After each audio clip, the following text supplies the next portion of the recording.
Gridiron Grinder! Hut hut hike! Okay, we're rolling. It's Gridiron Grinder time. That's right, Super Wild Card Weekend. F yeah. Tonight's episode 27. How's it going tonight, James? It's going good. How's it going with you? It's going good, man. I'm excited for some playoff football. So, for anybody watching, I'm Ryan. With me is my buddy James. We're the guys from Gridiron Grinder. And basically, every week throughout the year here, we've been providing our weekly team power rankings and game picks. Now that we're into the playoffs, we're going to switch it up a little bit, but we're still going to be providing our game picks as we go here round by round. Before we get too far, James, how about we do just a little bit of recap from this past week? And I thought we'd start off by talking about some of the comments coming out of the Giants camp with, how they're feeling miffed, about the Eagles benching Hurts and, basically ending their chances at making the playoffs. And it was disgraceful to the game. And what do you think about all that, man? Well, first of all, if you want to make the playoffs, win more than six goddamn games. Exactly. Yeah. Secondly, and I've seen it on Twitter. There were rumors going around that the fourth quarter, Nick Sudfeld or Nate Sudfeld or whatever his name is, was going to be playing. Okay. So the rumors early in the day on Sunday that Sudfeld was going to get action in the fourth quarter. So it had nothing to do with the game. Yeah, was it the wrong move? Probably, but They Philly were out wasn't of it going to win that anyhow. game So who anyways. cares? Yeah. And honestly, I looked at it like a couple different ways, like same as you, first of all, which is just, hey, how about you win some fucking games and control your own destiny? You're playing in arguably the shittiest division of football probably ever. Like, come on, man, go cry a fucking river. But and then I looked at it and I'm like, man, I don't know if I'm the Eagles and we're out of it. Yeah, you want to play upset mode, but you also want to be careful because if Hurts gets hurt, now you're risking some of his development going into the offseason. And so it's like, really, well, what are you fighting for?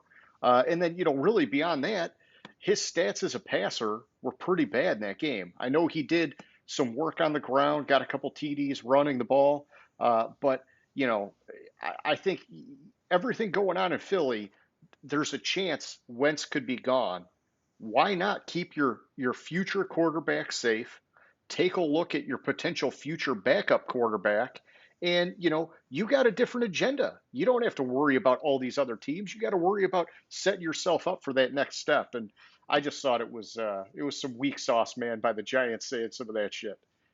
Yeah, but if you look like on that token, if you look at the stats for Hurts for the game before he was pulled out for Sudfeld, he was 7 for 20 for 72 yards and an interception with a QBR of 44.5.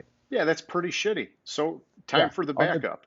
on the ground he wasn't really doing shit either. He had two TDs, but he had 34 fucking yards only. Yeah, I mean, so come on, take a look at the backup. Why not? Yeah. What the fuck? Yeah, and see what you have. And sometimes when you pull the quarterback in and you put the backup in, sometimes that gives the team a spark. For sure, for sure. Yeah, I thought we'd start there, man. So next up, you probably saw the news. It looks like the Bengals are going to be hanging on to Zach Taylor for one more year. What'd you think about that? You know, I've been saying for a while that the reason why Burrow got hurt was because of Zach Taylor, and Zach Taylor actually needed to lose his job for that. I was surprised that they were so quick to say they were hanging on to him, Hmm. especially going into Sunday, maybe even Sunday night when you watch like the pregame show for the Sunday night game. They were saying that his job wasn't a lock. He wasn't a lock to come back next year.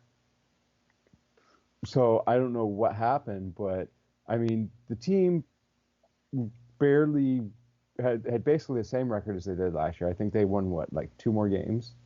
Were they I mean, two and dude, it's bottom of the barrel. I mean, it yeah? just, It, so I mean they didn't really improve with Burrow, and they got the guy hurt. I mean, yeah, and they have probably one of the worst offensive lines in the league, and they need to rebuild that. But still, you can't, with one of the worst offensive lines, you can't sit there and drop your quarterback back 50, 60 times a game. You got to run the ball, especially with Bernard and Mixon there. Yeah. Yeah, and I had heard, really, I think just pure speculation. I don't think there was anything behind this, but some guys just kind of talking about how there was potential for so many head coach openings that maybe that kind of shied them away from getting in the game because, when there's that many openings, the odds are you're not going to go out and get the guy you want. You're going to end up going for, possibly that second fiddle kind of guy. And they figured probably one more year with this guy because he was like the quarterback whisperer. Let's give him one more year to see what he can do. And I mean, hey, maybe it'll work. I mean, Burrow comes back and maybe he gets him back on track. Maybe they have a good offseason. But man, this guy. I mean, we talked about it a couple weeks ago. He was flirting with one of the all-time worst head coaching records through 2 seasons, man. I think on that alone, you got to make a move. Yeah, exactly. All right, so next up, before we get to name that stadium, I wanted to talk about the Cardinals for just a minute. And, going into the year, there was a lot of people that were hyping up this team. Kyler Murray, DeAndre Hopkins, Cliff Kingsbury, yada, yada, yada. And, it came down to the wire, but they missed the playoffs. And I just wanted to ask you, and I'm sure some of this we'll talk about when we go back and look at our preseason picks, but would you consider the season that they had as a disappointment? Well, part for the team, yes, I would. They were playing way outplaying where I expected them to be for a while, and and Arizona, if they had a real head coach, they would have made the playoffs. They would have been better than 8-8. I mean, they finished right where I thought they would be, Hmm. but still, I thought how the season was going, like you can't lose to Detroit. Oh, I know. You can't lose to San Francisco like they did. Like those two games right there. I mean, just the Detroit game alone is what killed their playoff chances. Yep. And as bad as Detroit was this year, you can't lose to a team like that. Yeah, I looked at it and, I brought this question up because I was looking back at the preseason projections that we did. And, I had some notes that these guys were 5-10-1 last year. And I was probably in the opposite side of most people where I was trying to pump the brakes on them hard going into this season. And I only pegged them going 7-9. And my whole thing was just like, geez, man, this is a team that, they've got a young up and coming quarterback, but they still need some pieces. And, let's not put the world on his shoulders just yet. And I think, like you're saying, as the season went on, I mean, they came out of the gate so hot, and then they had a slump. They lost to Detroit, and then they got hot again. And then at the end of the year, Murray got injured, and it just was kind of just like, whoa, And then I even tried looking back, and it's like, geez, man, Chandler Jones, he missed a huge part of the season, And so it's like, this is a team that they just don't have the kind of depth to take that kind of a hit on their team. And so I don't know, dude. I hear a lot of people calling them out saying it was a disappointment, and I still think it was a move in the right direction. Whether Kingsbury's the guy or not, I don't know, man. He's had some questionable play call and things like that, but I still think they're moving in the right direction, and I'd say it was still a positive year for them. Yeah, and if it weren't for that miracle at the end of was at the Buffalo game, Yeah. you would have been right on 7-9. I got them at 8-8, even though they didn't lose the game. They didn't exactly win and lose the games I thought they would. I had the reason I had them at 8-8 is because I had them going 0-6 in their division. Yeah. Yeah, and everybody was expecting that to be a nightmare of a division. And then, we know the injuries with the 49ers. And I mean, there was a lot going on in that division this year. There still is. There still is. Yeah. All right, cool. Anything from last week you want to touch on before we move on? Well, and I may be jumping the gun on this, but it's not from last week's game per se, but it's from like news that's been coming out this week with Deshaun Watson being unhappy in Houston and behind the scenes is asking for a trade. Yeah, man, they pissed him off. Yeah, You I know, guess it's because like he suggested people that he thought could come in and be the GM, and they didn't even give him the time of day or them the time of day to interview them. And he's talking like because he's friends with Mahomes, and he's trying to tell them you should interview Bieniemy, you should interview Bieniemy, and hmm they still haven't even requested an interview of Bieniemy yet. Yeah, I heard that earlier in the year, when they did their house cleaning, basically they told him that he would be a part of the process for finding the new GM and coach, and then they went out and they hired the new GM without even talking to him. And so just like right then and there, he was just like, forget you guys, man. Like how could you why would you say it and then not do it? Like if you value me as your franchise quarterback and a big part of the future of the team, you should want my input and you didn't even get it. So, and maybe they'll go back now and they'll try and make amends and figure out the coaching thing because they're still working on the coaching side, right? I mean, they just locked up, Yeah, Casario's GM.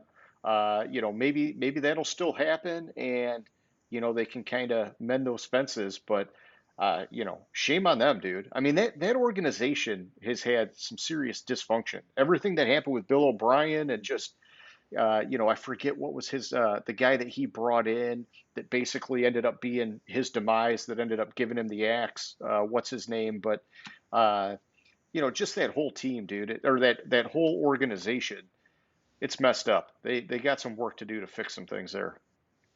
yeah, and one of the interesting things I found, and it says something about the organization, was Eberflus, the defensive coordinator in Indy, turned down an interview with the Texans. Oh, yeah. I mean, that tells you there's something you don't want to touch there. Yeah, exactly. So I don't know what it is, but something's amiss, big time.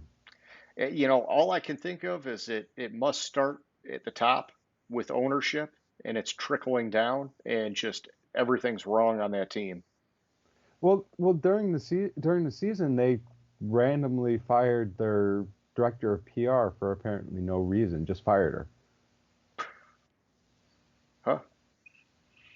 And there was no explanation. And like I heard a lot of stuff on talk radio because when you listen to sports talk radio and you get like they get players on, they deal with the PR staff and Yeah. everybody I've heard and everything I've read, they just had glowing remarks of how professional she was and how she basically would like bend over backwards to help um the media out with their interviews and making sure everything's perfect for them, and then they just up and fire her. Yeah. Who knows, man? Maybe they got a crazy old man running the show behind the scenes. Yeah, well, he's not that old because the old man McNair passed away like 2 years ago, I'm a trying to year ago. remember when that was. Yeah. Hmm. All right. I Well, don't hey, remember exactly when it was. I was gonna look it up, but eh, you can look it up and I'll move us on to name that stadium while you're checking it out. All right, for everybody watching, this is the part of the show where, as you can see, James is traveling around the country every week throughout the regular season. He's been popping in a new stadium in the background, and this is the stadium for one of the home teams that's playing this weekend. And basically, what we're doing is we're asking our watchers, viewers, whatever you want to call it, that if you know that stadium, go ahead and pop your guess into our comments section. And the first person to get the answer right, they'll get a shout out in next week's show. For this past week, we had a winner, James Rhodes. Congratulations. You got it right this past week. James was out at Soldier Field, home of the Chicago Bears. Thanks for playing with us. And, one day we aspire to have some cool swag and, things like that we can give away. But until then, we're not making any money from this. So it's all just a super special shout out. That's the best we can do for now. James, I've not been to Soldier Field. I've driven by it a few times, but I've talked to people that have been there, and they say that that's just like an amazing stadium. Have you been out there yourself, or just virtually? Just virtually. Actually, the only time I've ever been to Chicago was the 2 times I've been with you. Oh, no kidding. Yeah. Ah, I've outside of that, like I've driven by it. I don't think had gone there like as a kid or anything. Just happened to go like what was it, spring break that one year, and then after the whiskey trip. yeah, yeah. When we dropped in on our buddy's sister, partied with those guys that one night. Yeah, that was such a bad party. But Yeah. uh, yeah, but the spring break trip, that was a lot more fun. Um, Yeah. all right, so you've kind of had a recurring theme with how you've been picking these stadiums. Did you have that same sort of motivation or inspiration rather for picking Soldier Field last week? I tried, but like I was really scraping the bottom of the barrel for it because it's like the games that I thought were the best games like the Rams Cardinals games. I already was at SoFi, and like I was already at so many of these places because the good teams are obviously the ones that are going to have the best games. So I kind of just like, well, I think this one it kind of means has like a heavy significance for both teams. Like Chicago wins, they make the playoffs. Green Bay wins, they get the #1 seed. So that's why I chose that. Just for the implications of the game, not how I thought the game would actually entertaining the game would actually be, but just the implications. Gotcha. Okay. Well, hey, that's cool. I like that you've been doing this every week, and yeah, for everybody watching, you got a new one in there for this week, and I think I know what it is. Let's see if any of our viewers do. Okay, so moving it on.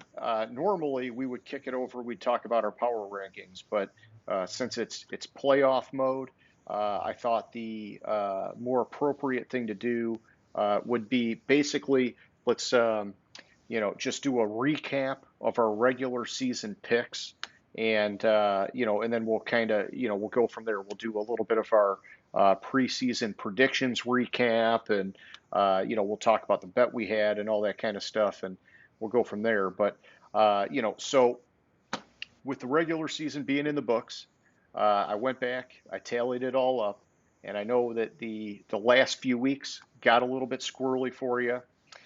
You ended up finishing the season with 151 wins, which was good for 59% on the year. And I finished up with 171 wins, which was good for 67% on the year. And up until, I mean, geez, it was probably like 3 or 4 weeks from the end. I mean, we were like within a game or two of each other, I think. And then, we had one week where the picks they just didn't fall in your favor. And it kind of, I think from there, each week you got a little bit more aggressive trying to make it up. And the hole kind of got dug a little bit deeper.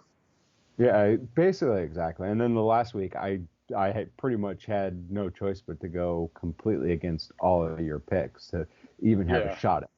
And the only one that I didn't go against was the Indy pick. And then, well, Washington, even though I picked it on when we recorded, and then I was like, after I was said and done, I was like, I'm going to pick I'm going to go back to Washington. Yeah. Um, or before the game, but after I had no shot at winning.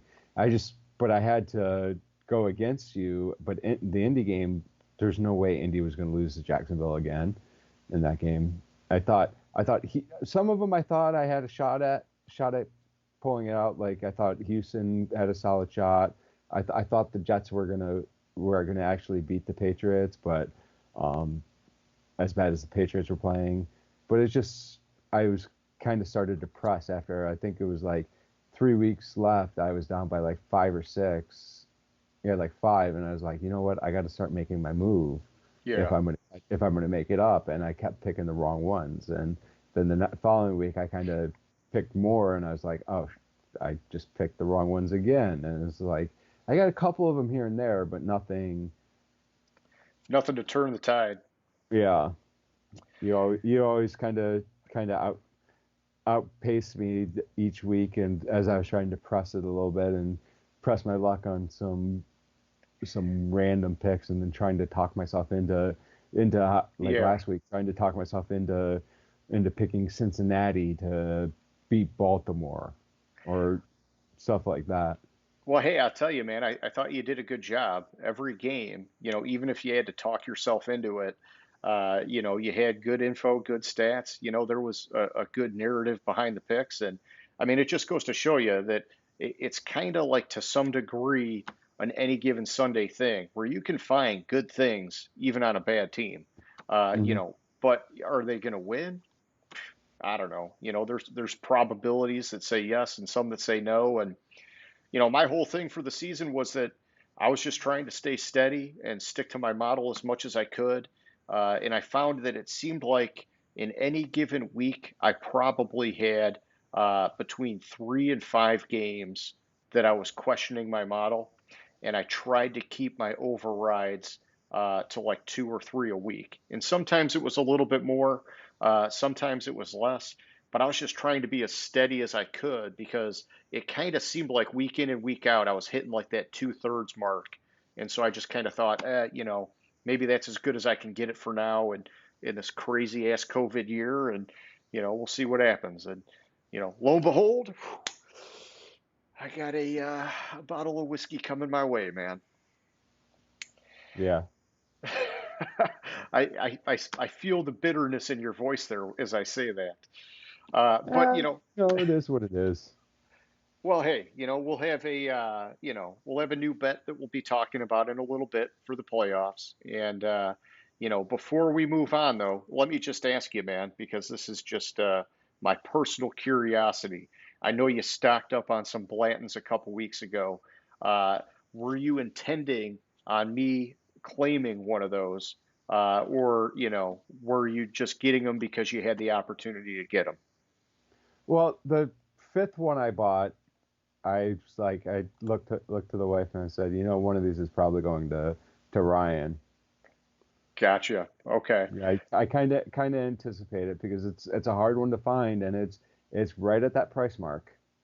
Yeah, it's definitely hard to find out here. Like near impossible out my way. And I've been eyeing that Widow Jane 13 year, and I thought I found an online retailer that would ship it to Michigan.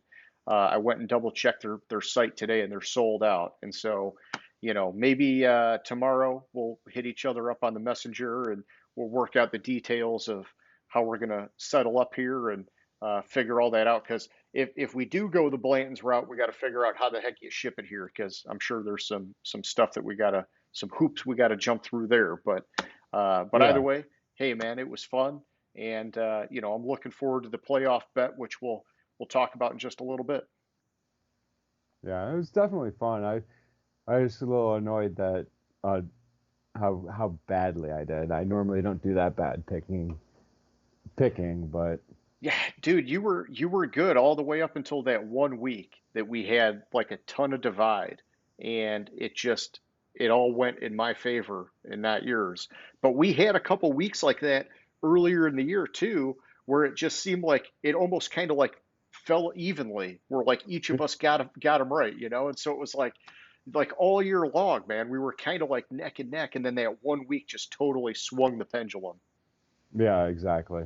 This is what it is. Yeah, and I'm interested to hear your playoff bracket pick kind of thing that you came up with. But before we get there, Let's switch gears here, and I thought we'd take a look back to our preseason predictions and just kind of take a look at how we did compared to what we were thinking before week one kicked off. And my thought for this section is that basically I'd give you a rundown on some of what my picks were in the preseason and some of what my highlights were. Talk a little bit about the good and the bad, and then hand it over to you, and you could do the same thing. Just kind of hit on, what you thought you got right that was good, and what you missed on, and I'm sure we both had some pros and cons here, and that way we're kind of just taking turns here, and we see where it goes. What do you think? Sounds good to me. All right, so I went out and I pulled out my spreadsheet, and I was just real quick. I looked at all the teams that I had picked for the playoffs, how many of them made it, and I ended up getting 10 out of 14 of my playoff picks right, and so that ended up being good for 71%, which was better than my season average of 67% on the picks. And, I don't know if that's really correlated or not because, you're looking at the best of the preseason. And so maybe it should have been higher than 71%. I don't know. I kind of, my whole thing was I thought it was not too shabby considering all the crazy things that can happen throughout the season. Like we talked about Chandler Jones getting knocked out for the year. Odell Beckham missed a huge part of the year. All sorts of guys got hurt. There was the whole COVID craziness and whatever else. But I thought in general, 71%, I was pretty happy with that. The one thing that I really got right, and I don't know, I mean, I guess as the year went on, it didn't seem like as big of a surprise, but I picked those three AFC North teams to make the playoffs. Baltimore, Pittsburgh, and Cleveland. And I think everybody was assuming Baltimore would get in. A lot of people were expecting with Pittsburgh, it was kind of like 50-50. If Roethlisberger's healthy, yeah, they're probably going to make the playoffs. If he's not healthy, I don't know because it was a rough year with those backup quarterbacks last year. I just assumed, hey, he's going to be good and they're going to get in. And then Cleveland, that was one where, some people had him on the radar. Some people didn't really have him on the radar. I think most people kind of looked at that division and said, first year head coach, really tough division. Probably too soon to think that you could get that many teams in from one division. But I thought, hey, they had all the pieces there. And I liked Stefanski, the way that he ran the ball, did a lot of play action in Minnesota. And I thought, man, that's going to be a perfect fit for this team with Chubb and Hunt. And I mean, hey, they made it in, man. So good for them. They got a little bit of help from Pittsburgh in Week 17, but I still think that was a big step forward for the Browns. Flipping it over, some of the stuff I got wrong. The biggest missed obviously was picking New England to make the playoffs, and it was a tough one because you never want to put anything past Belichick. And that's kind of what I was saying in the preseason is that, hey, he went out and got Cam. Maybe he'll be all right. He was talking pretty high on what's his face, their other quarterback. It's like Belichick, he always seems to find a way. And, we knew they gutted that roster. They had COVID opt-outs. They had all sorts of stuff. I just had to see it before I could believe it. And here we are now. They didn't make it, and man, it was a really ugly year. I mean, Cam was not a good fit at all. And we'll see if they can get back on track next year. But they kind of have a little bit of a clean slate now, salary cap wise, and things like that. And so they've got a chance, but they got their work cut out for them. And then really, other than that, I swung and missed. I'm sure like many other people did on the NFC East completely. I thought that was going to be Philly and Dallas both making the playoffs. Geez, you talk about such a freaking mess there, man. Uh, and hey, at the end of the day, I'm glad Washington got in because Alex Smith was a great story, and those other teams. I mean, they imploded, man. They totally they had so much talent, so much potential, and they just blew it. And so forget them.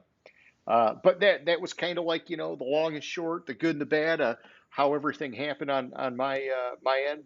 How did it turn out for you, man? As you've been looking back. So for me, I got 9 of the 14, which was 64%, or a little bit lower than 64%, a little bit higher than 64%. Sorry, I just had to expand it.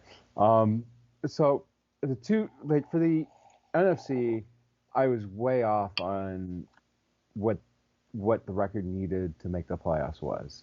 I thought for the NFC you were going to need to be 10-6 minimum to make the playoffs. I had a team. Let me look at like 9-7. I had teams that were 9-7, 8-8 that I didn't have making the playoffs for the NFC. Obviously, I swung and missed on the Lions. I don't know what I was smoking when I did their record, but obviously that was after too much whiskey or something.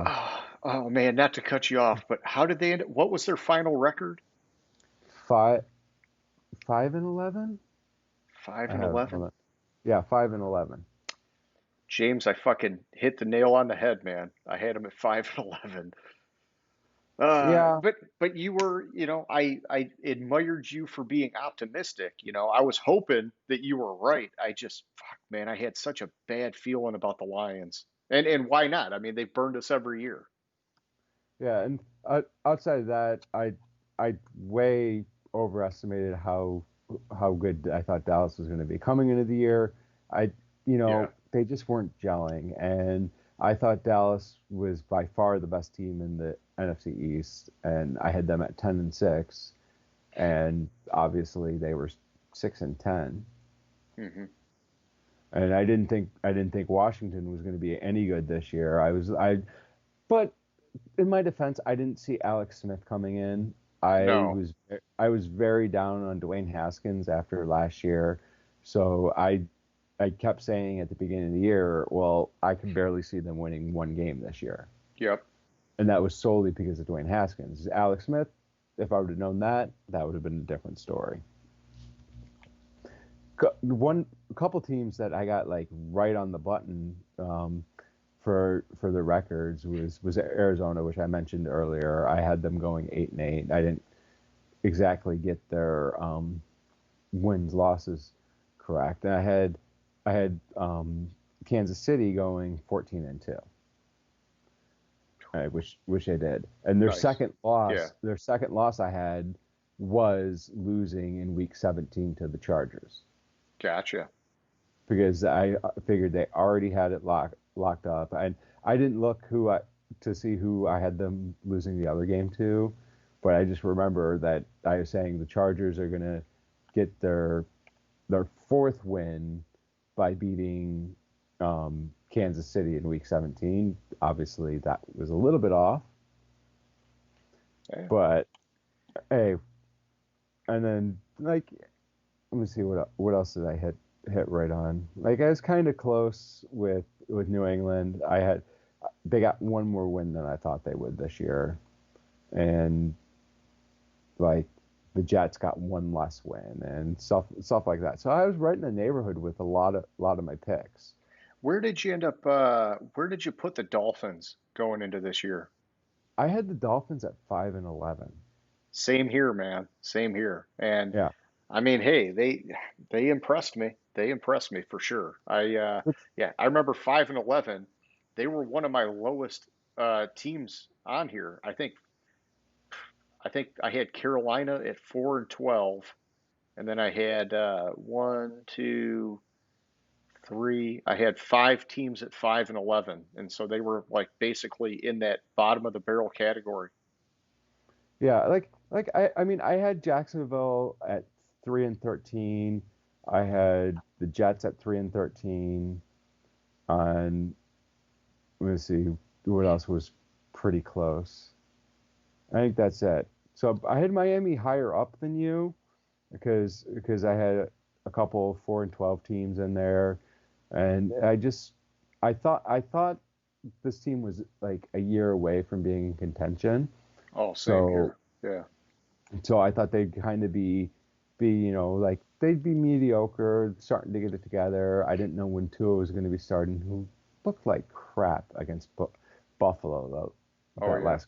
But that's another story. But I mean, which is why Flores is probably going to win Coach of the Year this year. I thought it'd be McDermott up in Buffalo for taking over the division, but what Flores did in Miami is ridiculous. And to think how many picks they have.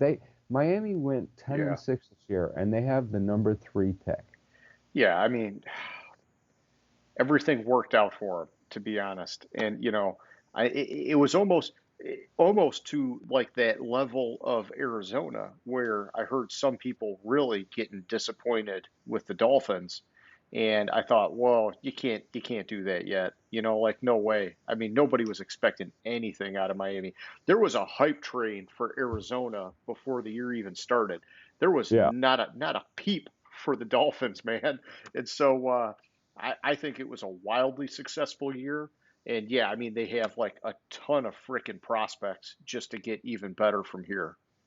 yeah. And then for the AFC playoffs, I had Houston winning the South. Like I wasn't I coming in the year, I talked a lot of shit about Tannehill. I didn't think he was the answer there, and which is why I gave it to Houston. And I had Vegas making the playoffs at 9-7, which came Yeah, close, but I mean they finished 8-8, and then but the ones I got Indy, Pittsburgh, Kansas City, Baltimore, and Buffalo in the playoffs. I had Baltimore winning the division and Pittsburgh being 8-8 because I was very very down on their draft and not having a backup quarterback. yeah. Which against Cleveland, I mean, Mason Rudolph looked pretty good in that game. So maybe I was wrong about them not having a backup quarterback. Well, I mean, hey, he was what was he a third round pick or a second round pick? I don't know. Either way, he was a high enough pick that they were expecting him to develop behind Roethlisberger, and I remember it pissed off Roethlisberger when they brought him in, and I think a lot of people were expecting more out of him last year because of that. And so maybe this year he's finally turned that corner and he's taken that next step. But who knows, man? Who knows? Yeah, I mean, it'll be interesting to see, but I'm not as down on on their quarterback situation as I am their running game there. Like Oh yeah, that's they need to do something. yeah. I mean, if I'm Pittsburgh, man, I mean, you got a late first round pick. I mean, so it's not like you're talking about a top five, top 10 pick. It with a Do they even have a first round pick? Didn't they get Oh, rid of? for Fitzpatrick, was that last Yeah, year's pick or this year's pick? I guess it probably would have been this year's pick. I'm not sure, but for some reason, Yeah, well, then you better use your second round pick on a running back because, I think if you draft a running back high enough, you're going to be incentivized to see what you got in him. I think with Connor, it's like, they give him a couple carries and it doesn't go well, and so they just immediately abandon the running game. If you've got a higher draft pick tied up into a guy, you're going to want to work his butt off a little bit and see what he can do. that was the 2020 first round pick that they gave up in that trade. The Okay, so 2021 sixth round. So they got their first round pick this year. I mean, I'd do it, man. I'd burn a late first round pick on whatever running back is available there and say, hey, you're our workhorse now. We're going to take some pressure off of Roethlisberger, especially because he's at the twilight of his career. It's like, dude, you don't want that guy throwing as much as he did this year because his arm's going to be gone come playoff time. Yeah, and speaking of drafting running backs, that's one guy I was way off on, and this year is Edwards-Helaire with the opt-outs and everything in Kansas City, I thought he'd have a much better year than he did. Well, he had some flashes, and then I don't know really what happened. Some of that got lost in the minutia. How much of that was them just passing the ball more, than running the ball? I mean, was he really that ineffective, or did they just not prioritize him? I thought it was they didn't prioritize him, like, because I had him catching the ball a lot in my prediction. Okay. So I thought he'd be catching the ball underneath in the underneath portion. So I like right here. This is my note. With Hill and Kelsey will draw defenders, especially down the field, that leaving him underneath portion of the field mostly devoid of defenders. Yeah. Yeah. Well, let's see what happens next year, when I mean, is he playing in the playoffs or whatever happened with that injury that he had? I don't know. I haven't. I guess we'll find out. Like I haven't seen. I think they were expecting him to be back from what I remember, but I mean, that's been back burner because they don't play till next week. Okay. Well, hey, I mean, from what I saw of him, which was more earlier in the year, there were definitely those flashes of potential. And I think he's still a good fit for that team. Let's just see what year two looks like for him, and then we'll have a better idea what's going on. It's just tough, man. I mean, that's like one of the teams where it's just like they could pass every play and it doesn't matter. I mean, they're that good. So you Yeah, know, but they did draft him with a high pick, so it's like, hey, why not get some use out of the guy? All right, man. exactly. So So looking at it, he had like his most targets in the game was 8. So in games he played in, he averaged. Let me see if I can do the average real quick.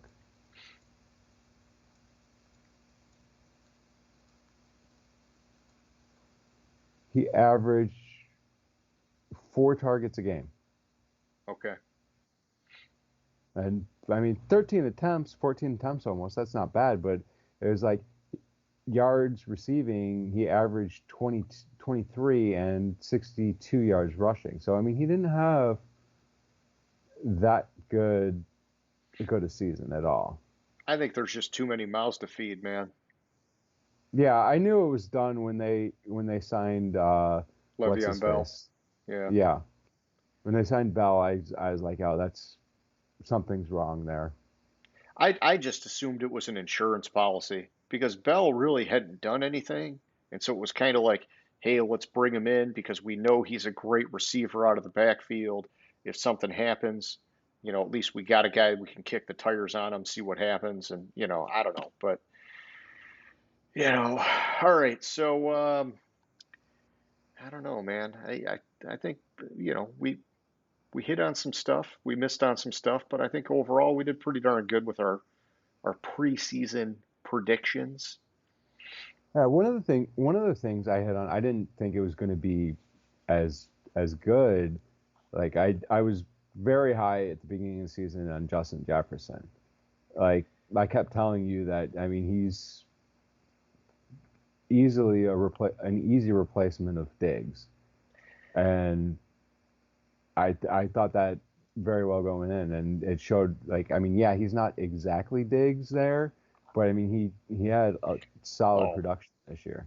I mean, he's off to a better start than like basically any wide receiver other than Randy Moss. So, you know, Even better start than Randy Moss. I mean, from a yards perspective, but Moss had more touchdowns, right? So, I mean, I guess it Yeah, depends on where you put that in the mix, but yeah, I do remember you talking about that, man, and you were all over that. And I remember that I didn't think it would be that good. I thought that he had plenty of volume coming his way by stepping in for Diggs, but I was worried because the tape that I saw at LSU, it looked like to me a product of just that offense having so much talent. He was just getting the ball all the time, but I didn't really see that much separation in a lot of the highlights that I watched. And so, that's definitely something that I missed. But good for him, man. I mean, he had a hell of a year, and I'm still kicking myself because I dropped him in like, you know, week 3 or whatever in one of my fantasy leagues because basically Minnesota didn't throw the ball at all through the first 3 weeks, so I gave up on him. Yeah. So looking at it, Jerry Rice is. You said Jerry Rice or Randy Moss? You said Randy Moss. Randy Moss. Yeah. I just Randy remember Moss, Randy I think, Moss had came out and had 18. a ton of touchdowns. Yeah, I think you're right on that, thinking about it. Yeah, he had 17 his rookie year. Yeah, I mean that's insane for a rookie, man. But, the yards, it's impressive too, especially when you consider that all they did was run the ball through week 3. Yeah, All exactly. It's crazy. Like all they did was through week 3 they basically ran the ball, but week 3 he had 175 yards. Yeah, so that was his coming out party. So I must have Yeah, gotten rid of him after week 2 then. yeah. Shame Weeks on me. first 2 weeks he had 3 targets in week 1 and 3 targets in week 2, and then Yeah, he jumped up to 9. there you go. And then but then he kind of fell back off.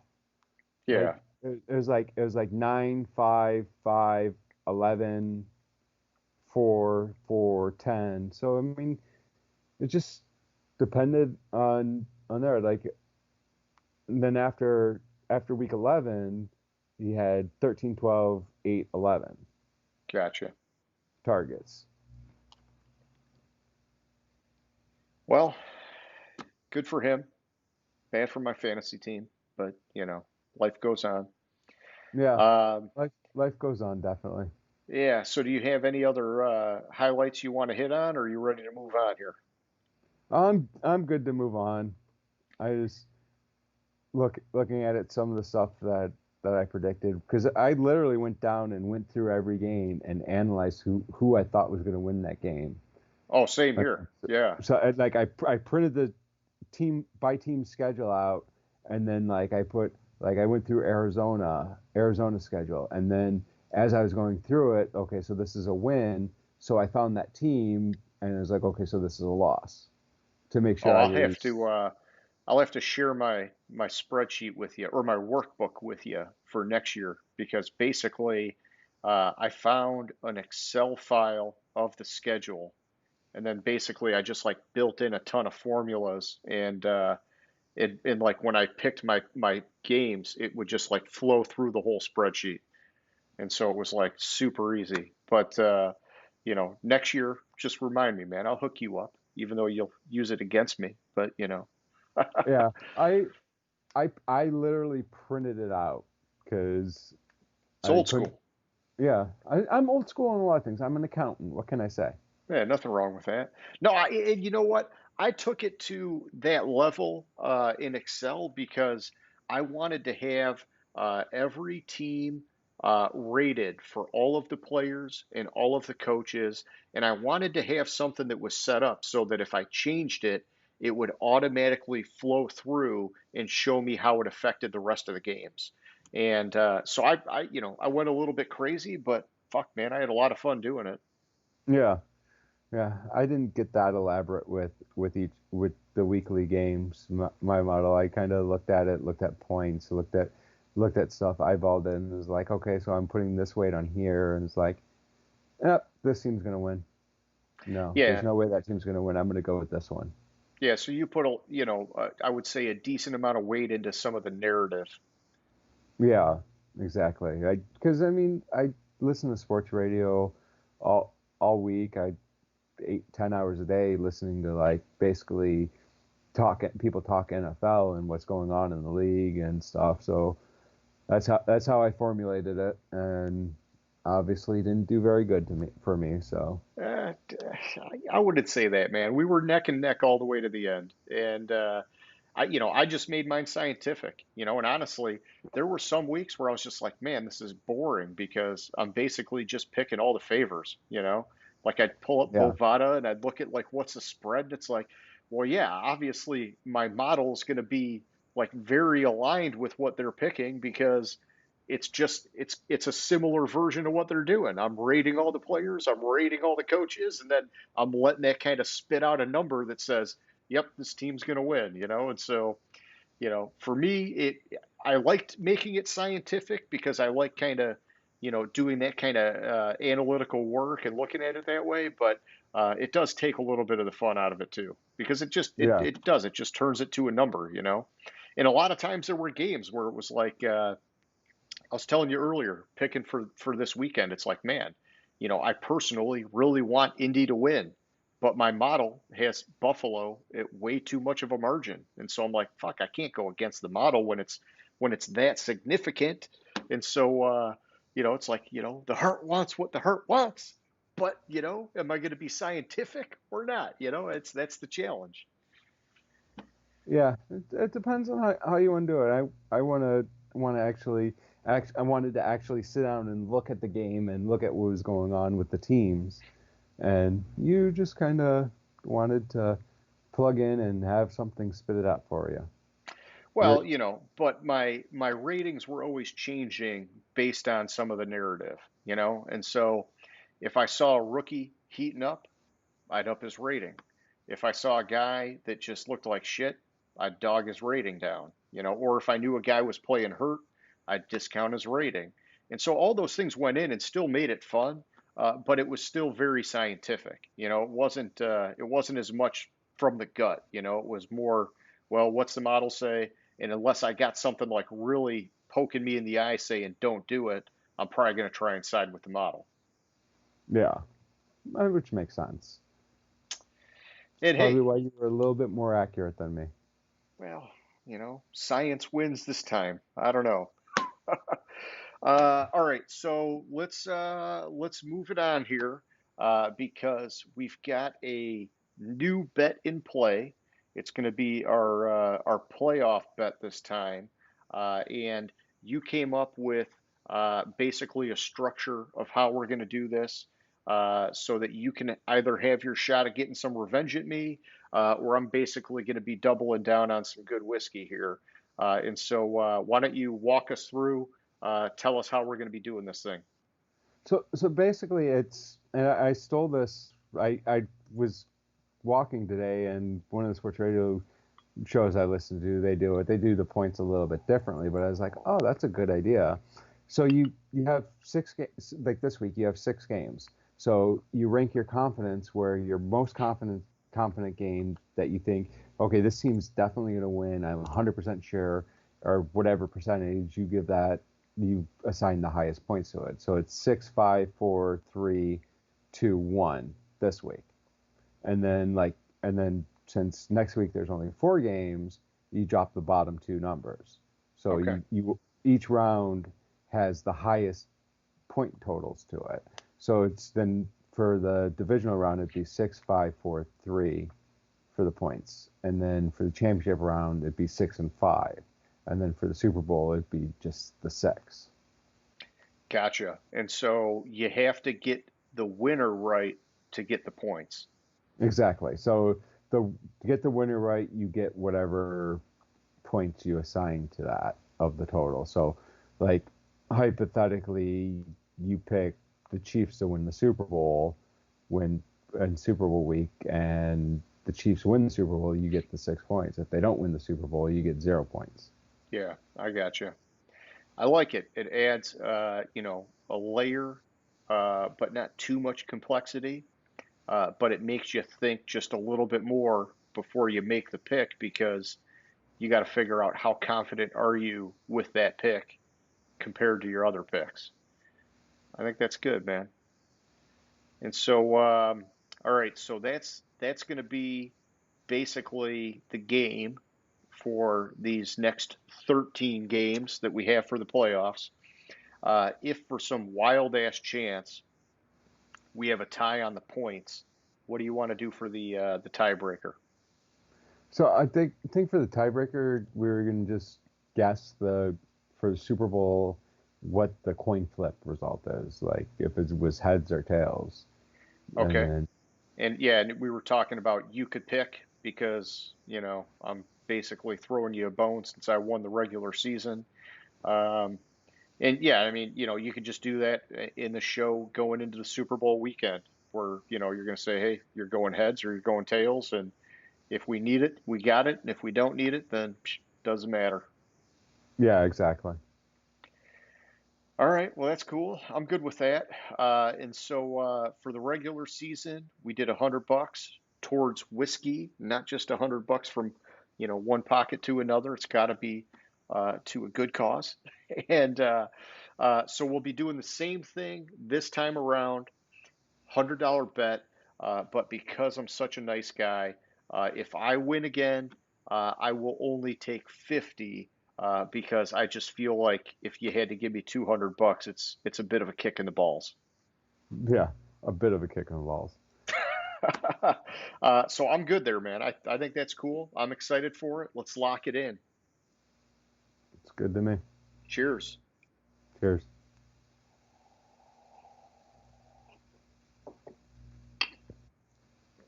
All right, let's get to the real shit.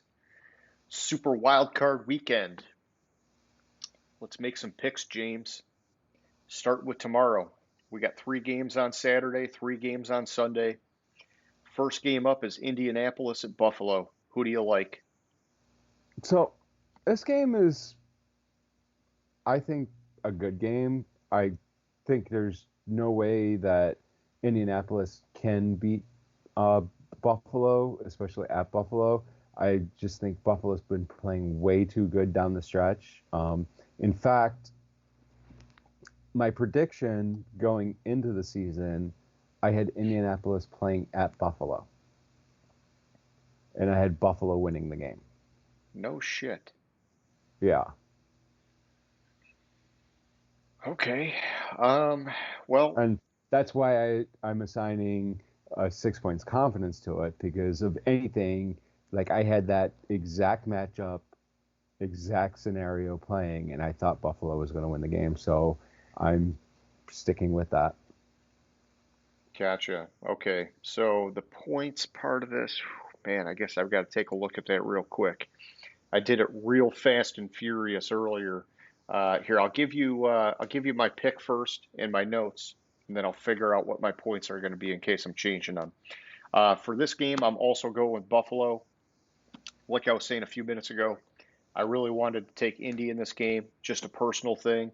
I like, Frank Reich as a head coach. I love the guys on defense, DeForest Buckner, Darius Leonard, and then, Jonathan Taylor running the shit out of the ball this year. Man, that guy's really come along. And Rivers has done a good job. I mean, hey, it'd be nice for him to get a win in the playoffs, and whether they can do more than that, maybe this is his chance to kind of ride off into the sunset on a high note. But, coincidentally or not, my model has a 6.6 spread against them, which is pretty consistent with what we're seeing from, Bovada and the various sports betting sites. The last I checked, it was at 6.5. And so, with it being that big of a spread, I can't override the model. I got to go with Buffalo. Plus, I think Buffalo has the momentum. I mean, geez, man, at the end of the year, they were just freaking blowing out teams. I mean, they're primed to do something in the playoffs. And last year, we saw that deer in the headlights look in Josh Allen, and he was trying to do just a little bit too much. But he got that one out of the way, and I think he's going to have a totally different frame of mind now going into this one. I think honestly, and it sucks for Indy because Buffalo's on a mission, and if Indy had played them in the next round, I think they probably would have a closer shot because somebody could probably punch Buffalo in the face here and say, hey, this is playoffs, everybody's good now. But I think there's just too much momentum for Buffalo for this first week. I think they're going to roll them, and so I'm going Buffalo. And just one last thought. I know I'm rambling here, but I did look at the various matchups to this game, and one of the comparisons I looked at with Indy was against Houston. You know, Deshaun Watson, mobile quarterback, yada yada yada. The problem with that was that Buffalo, when I look at Buffalo's offensive line compared to Houston's, Buffalo's offensive line is significantly better. And Houston, both those games were close against Indy. And I just kind of thought, man, you know, if they were keeping those games tight, I think Buffalo has a better chance. You know, I like Indy's defensive line, but against a better offensive line, it's going to slow them down a little bit. They're not going to have as much effectiveness. So, long story short here, James, I'm going Buffalo. And let's see. Let me just look at my points real quick. Oh, man.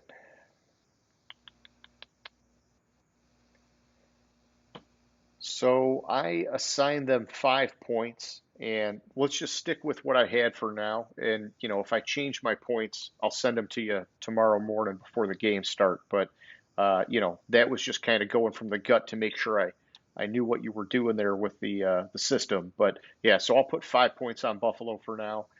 Next game up, we got the Rams at the Seahawks. Who do you like there, James? So, first of all, going into the game, I heard Brian Greasy talking, and apparently he had a very similar injury to what Jared Goff had with his thumb. And Brian Greasy Okay, unequivocally said that's not a 2-week injury. gotcha. I think the fact that I don't think Jared Goff is going to play. He might if he does play, he'll start and then probably be benched because he'll be being a double agent and not be able to really grip and throw the ball. I think it's actually helpful for the Rams to not have Jared Goff in this game and have Wolford playing.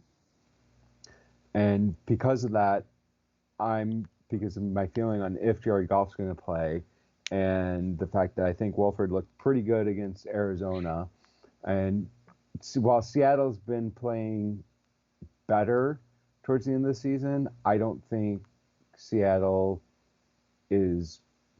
I would classify them as basically have their record is fraudulent. Like they're not as good Okay. as their record.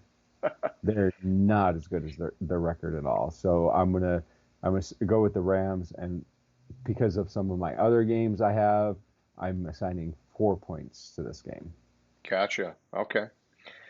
So I'm on the other side of the fence here. I'm going with the Seahawks in this game for really some of the same reasons as you. I just look at them as different. But, you know, with Goff not potentially not playing or playing hindered because of injury, I think that's going to hurt him. I'm not a big fan of Walford. You know, I know he ran the ball a bit in that last game, and that's cool. But, you know, I think you got to do more than that in the playoffs. And you know, it's tough because honestly, I've been a huge fan of the Rams for most of the year, you know, and they have a ton of talent on both sides of the ball, especially on defense. And you know, I love defense. And Seattle has been like freaking terrible on defense this year. But, you know, I looked at their matchups earlier in the year, and the Rams, they got to win against the Seahawks early on, but they were coming off a bye week. And so I discounted that a little bit. And then, you know, I don't know, just looking at Seattle, kind of like in those matchups, yeah, I get it. They've been contained by the Rams. The Rams have two very good cornerbacks, slowing down Lockett and Metcalf. But, you know, I think the Seattle defense, they have come a long ways in these last, you know, 4 or so weeks of the season. And I think it's going to be a close game. And close games, to me, they especially in the playoffs, they a lot of times they come down to quarterback play. And we know Russell Wilson is clutch, man. And so if this game is tight, I think he is the deciding factor to get him over the edge. And so, you know, for all that, I'm going to Seattle in this one. And point wise, I put 2 points on them in this game. Like I said, I'll let you know about the points thing in the morning, but that was just kind of real quick, just, you know, shooting from the hip. I put 2 points on the Seahawks for this one. Next up, we got Tampa Bay at Washington.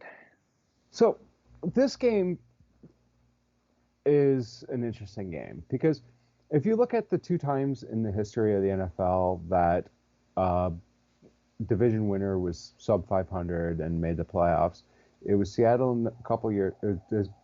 Both times it was Seattle and it was Carolina. Carolina, I think, was 4-1 and 4-11-1, and Seattle was 7-9. Both times the sub 500 team won their first round game at home. On top of that, you have Tom Brady, who has played in four wild card round games in his career. He's 2-2 in them. He won his first two. He's lost his last two.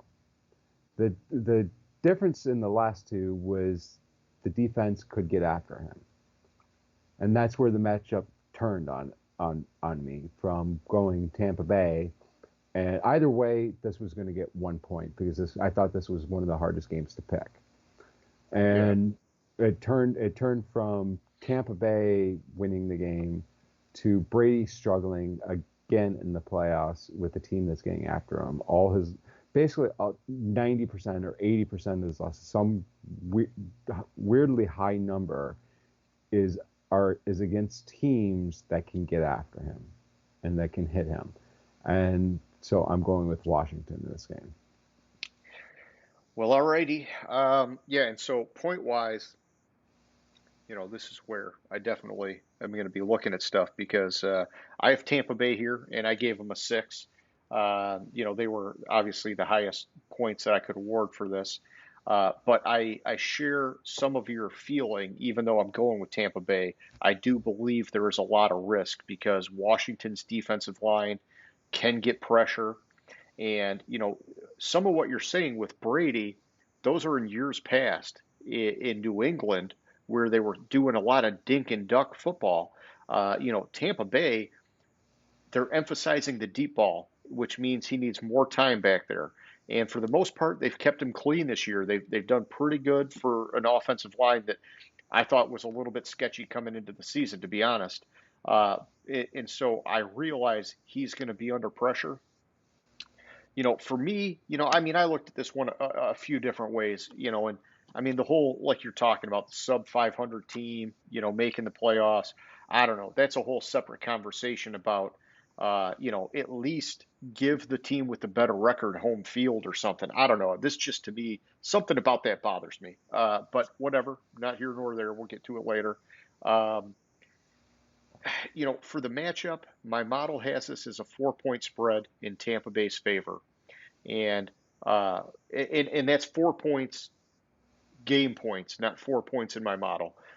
Most sites that I'm looking at, they're showing about an 8-point spread the last time I checked. I think that my variance to what the public is perceiving is probably due to the uncertainty of Alex Smith. If he was fully healthy, man, James, I tell you what, I would be tempted to override my model because he has been freaking rock solid this year when he's played. But because they're talking about rotating quarterbacks and, just some stuff there doesn't look good, I'm just not sure that Washington's going to be able to put up the points because I think even with the pressure on Brady, they do have Ronald Jones back. And they just got a ton of weapons, man. Mike Evans, maybe he plays, maybe he doesn't play. Brady's finally getting into a groove with Antonio Brown. They still got Godwin. They still got the tight ends. Geez,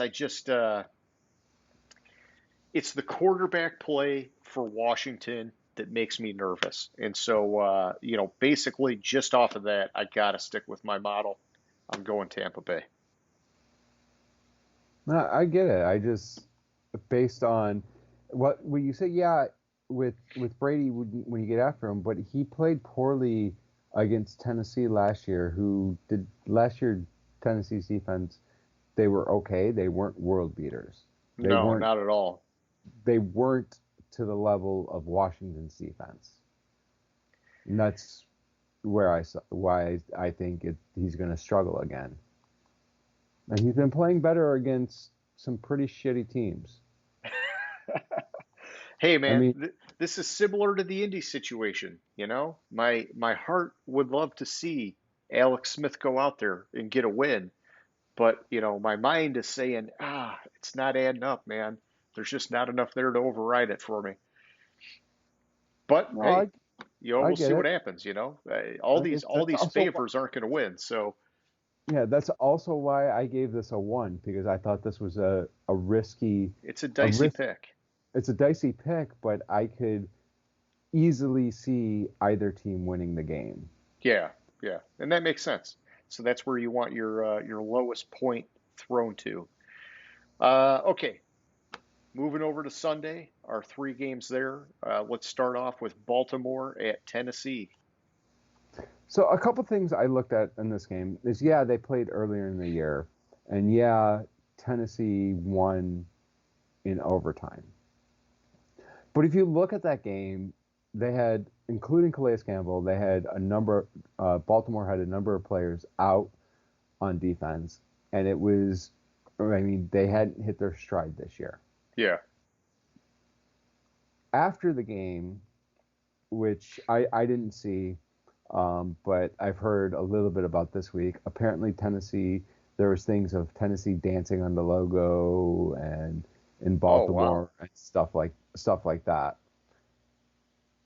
Plus, I think it's dicey picking Lamar Jackson in a playoff game because he has not done well. So that's why I assigned a number 2. I could easily see either team, Baltimore or Tennessee, winning this game.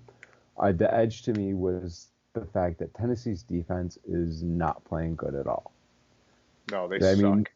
I mean, they gave up what, like 40 points to Houston last week, Yeah. and I just see them struggling again to contain. They struggled to contain Deshaun Watson last week. They're going to struggle to contain Lamar this week, and Baltimore's going to win the game. All right. Well, we are on other sides of the fence again. In this one, I'm going Tennessee. I gave this 1 point. So this is one that I think's really close. I'm not super confident with it.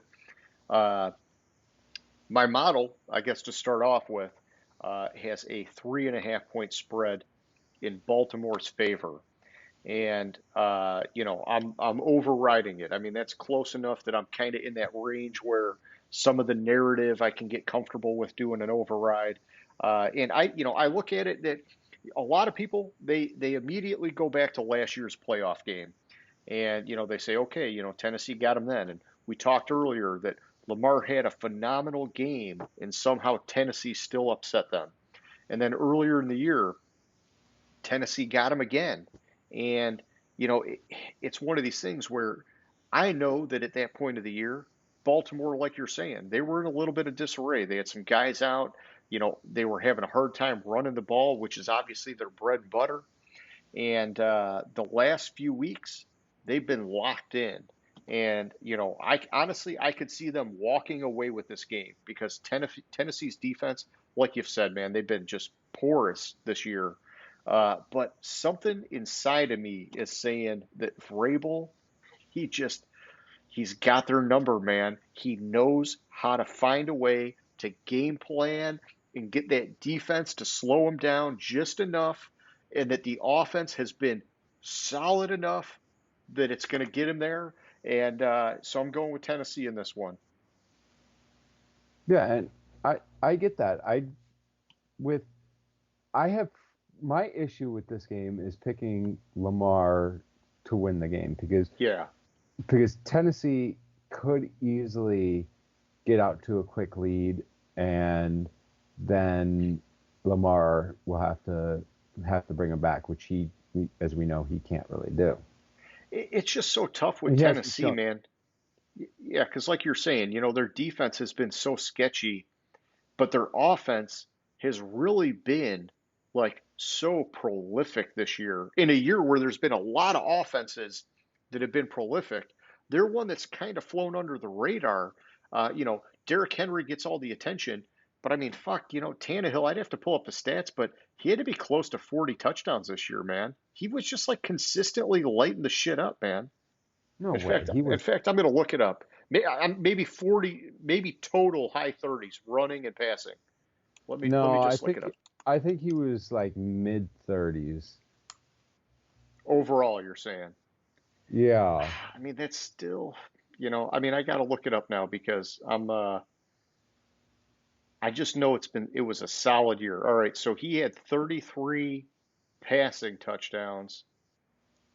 Where are his rushing touchdowns? Um, he had one rushing touchdown. No, he had to have more than that. He had one against Minnesota. Nope. Never mind. He had seven My fucking rushing touchdowns. yeah. So he had 40 total touchdowns this year, man. So my eyes played a trick on me when I was looking at it, Yeah. and so apparently against Minnesota, he had a receiving target, Oh, and he had one reception for 0 yards. okay. But he didn't score a receiving touchdown. But fuck, dude, Yeah. 40 touchdowns from Tannehill, man. That's insane. I think that their offense is flying under the radar, man. Everybody's looking at Henry, and it's like, well, Tannehill, he's been highly productive this year. No, I agree. Tannehill has been highly productive, and I I'm willing to admit that I was way off on.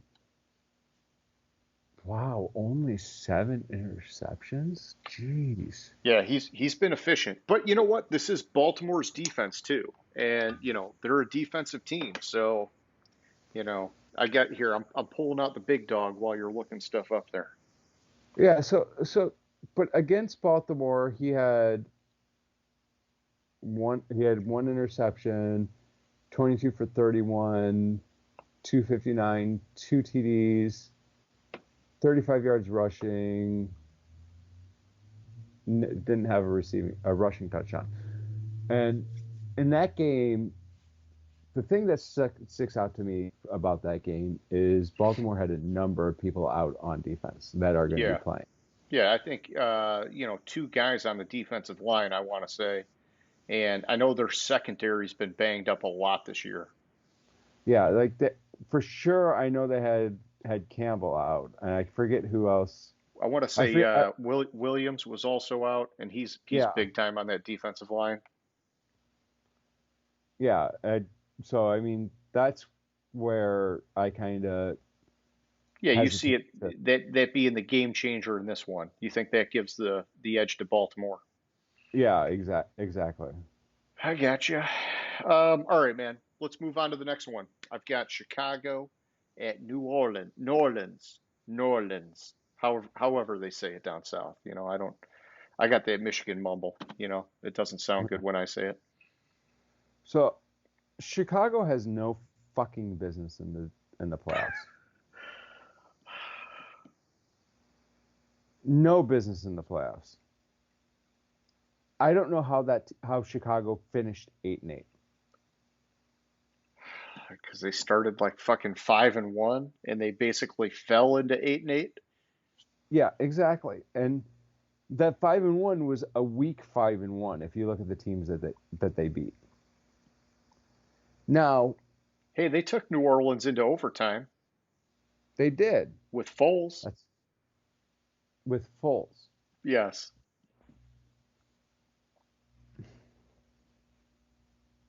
So I had New Orleans playing an NFC North team in the playoffs, in the first round of the playoffs. I had them playing. I didn't have New Orleans win their division, but I had them playing at Green Bay, Okay. and I had them beating Green Bay At Green Bay. at Green Bay. Ooh. Okay. I don't think the Bears have a chance in this game, and what gives me pause is when I don't think a team has a chance. That Yeah, you're missing something. makes me think I'm missing something. Especially with what's the spread at for this game? It's not that high. No, this one was big. This one was like 8 points or something. Maybe this one was. Oh, Uh, it's up to 9.5 now. yeah, I was gonna say no. Maybe this one was 10. Yeah, I think this was 10 early. Oh yeah, no, Bovada's got it at 10 right now. But I would think with how far apart I see these teams, that that spread would be double digit. It would be 14, would be 15. There's no way It's because this game. Trubisky's been a wild card in these last however many games that he's been out there. I mean, he's just been lighting it up. And honestly, some of what he's been doing has been against shitty teams, and so you got to discount it. But I think people are looking at it like, fuck, maybe they've unlocked some magic on that offense. Yeah, But I'm going New Orleans. I'm assuming yeah. that's the I'm going. direction you're going. I'm going New Orleans too. So the thing with me is, especially with the fact that I'm with all the reports I'm seeing, Kamara is going to be back and Michael Thomas is going to be back, Yep. and um, wow, 31.2 points over the final 5 weeks of the season.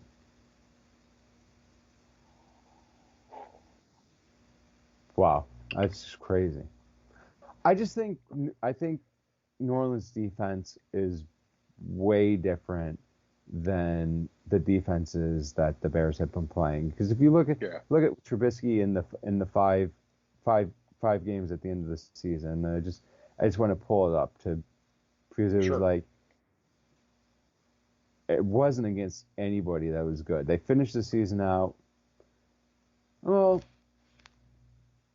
I mean, they lost to Green Bay, but before that they had so they played Detroit, lost. Yeah. Then the Suck three in a row defense. they won was Houston, Minnesota, and Jacksonville. And then they Yeah. laid an All egg porous in Green Bay. defenses, man. Yeah, and even Green Bay's defense has been playing better, but their rush They're defense is suspect. terrible. Yeah. So I mean, they're not playing anybody that good, and it's not really like Trubisky is lighting it up. If you look at his yards per game, like I mean, he had 242, 267, 267. That's an interesting stat. Yeah. 202, 265, 252. I think it's been a combination of the run game with Montgomery in some of those games and Trubisky in the pass game. It's been wildly productive as a combination for them. And you know, I think it's the schedule, James. I think, New Orleans defense, like you're saying, it's a different defense than what he's faced in these last however many games. New Orleans in the first part of the year, I'd say, geez, maybe they got a shot. And they did have a shot. They took it to overtime. But now that defense has come a long ways, man. They really got better as the season went on. And I know at the end of the year they had a couple blips on the radar where they kind of like defected back to those old ways. But I think in general that defense has really tightened down. And that's going to be one of the difference makers in this game. I also just think that across the roster and coaching wise, I think New Orleans is a clear step above Chicago, and so I'm going with them. Oh, for sure. That's another Yeah, good point. I'm with New Orleans. My thing was whether I was assigning 5 or 6 to it, but since I had the Buffalo beating Indianapolis in that exact matchup, I went with 6 to Buffalo and 5 to New Orleans. I got you. Yeah, and it looks like I went with three on these guys, and I believe the reason I went three is because in my haste of doing this, I kind of thought Trubisky is a bit of a wild card, and it's wild card weekend. But I'll firm up those numbers for you. But I'm pretty set on New Orleans as the pick.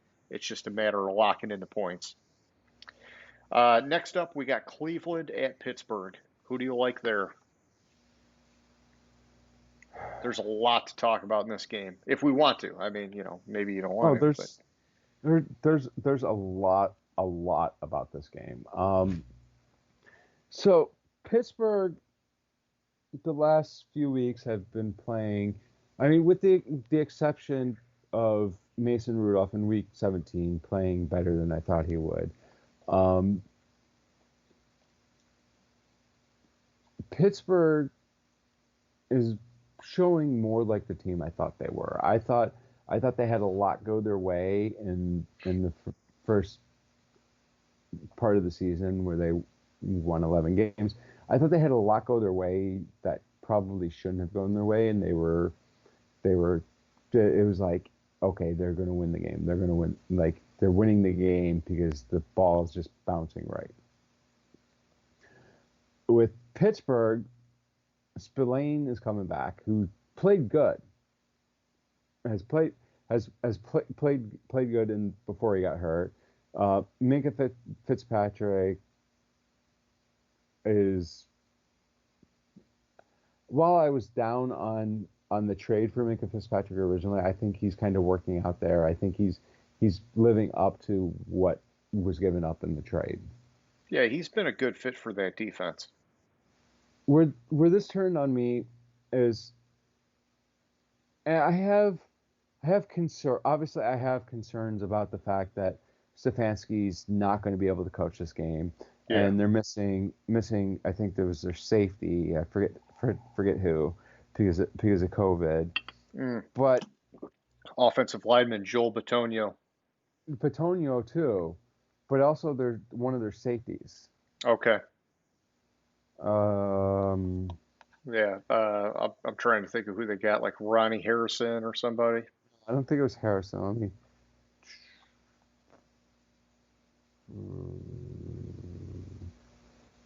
It's not even listed on the damn injury report. Yeah.